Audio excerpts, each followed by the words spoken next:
እንዳይፈረድባችሁ አትፍረዱ፣ በምትፈርዱበትም ፍርድ ይፈረድባችኋልና፣ በምትሰፍሩበትም መስፈሪያ ይሰፈርባችኋልና። ማቴዎስ ምዕራፍ 7 ከቁጥር 1 እስከ 2። ሰላም ክርስቶስ ከኔም ከናንተ ጋር ይሁን። ውድና የተከበራችሁ የቤተ ጽጌ ሚዲያ ቻናል ቤተሰቦች እንዴት አላችሁ? እንዳይፈረድባችሁ አትፍረዱ። በአንድ ገዳም ውስጥ አባ ቴዎድሮስ የሚባሉ ታላቅ አባት ነበሩ። አባ ቴዎድሮስ በገዳም ውስጥ ካሉት መነኮሳት ሁሉ በምንኩስና ሕይወታቸው የተመሰከረላቸውና በዕድሜያቸውም ከሁሉም የገዳሙ አባቶች የገፉ ነበሩ። ብዙዎቹም የገዳሙ አባቶች ከልብ ይታዘዟቸውና ያከብሯቸው ነበረ። ነገር ግን እርሳቸው የሚያሳዩት ትሕትናና ከዕድሜያቸው የበለጠ ነበረ። አንድ ወጣት መነኩሴ በስህተት ተከሶ ነበርና የገዳሙ አባቶችና ሽማግሌዎች ሊመክሩትና ሊያስተምሩት በገዳሙ ሥርዓት መሰረት የገዳሙ መነኮሳት ጉባኤ ያደረጉ።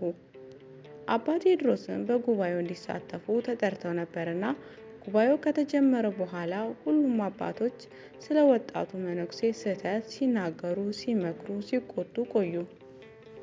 በመጨረሻም አባ ቴዎድሮስ የተከሰሰውን ወጣት መነኩሴ እንዲመክሩ ተጠየቁ። አባ ቴዎድሮስም ግን ምንም ቃል ሳይናገሩ ከመቀመጫቸው ተነሱና በአሸዋ የተሞላ ቅርጫት ይዘው ወደ ጉባኤው መሃል ገቡ። ቅርጫቱንም ተሸክመው በመነኮሳቱ መካከል መመላለስ ጀመሩ። የገዳሙ መነኮሳትና አበምኔትም ይህንን ሲያዩ በጣም ተገረሙ። የገዳሙን አበምኔትም በአድናቆት በጥያቄ ተሞልተው አባ ቴዎድሮስ አባታችን ለምን እንዲያደረጉ ብለው ጠየቋቸው። አባ ቴዎድሮስም በትሕትና ራሳቸውን ዝቅ አድርገው በለሰለሰ ድምፅ እንዲህ ሲሉ መለሱ። ክቡራን አባቶቼ፣ በዚህ ቅርጫት ውስጥ የተሞላው አሸዋ የኔን ኃጢአት ብዛት የሚያሳይ ነው። እኔ ከዚህ አሸዋ ቁጥር በላይ የበዛ የራሴን ኃጢአት ማየት የማልችል የማየው ግን የዚህን ወጣት መነኩሴ ጥቃቅን ስህተት ብቻ ነው። የራሴ ኃጢአት የማላይና በራሴ የማልፈርድ ሰው ሆኜ በሌላ ሰው ኃጢአት ለመፍረድና ለመኮነን እንዴት ልቀመጥ እችላለሁ? አሉ። ቅርጫቱን አወርደው በጸጥታ ወደ ወንበራቸው ተመለሱ።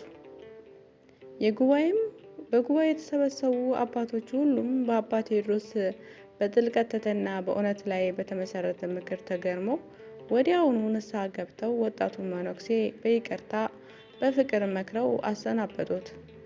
ከዚያ ቀን ጀምሮ አባ ቴዎድሮስ ያሳዩት ትሕትና በገዳሙ ሁሉ ዘንድ እንደ ታላቅ መንፈሳዊ ትምህርት ሲነገር ኖረ።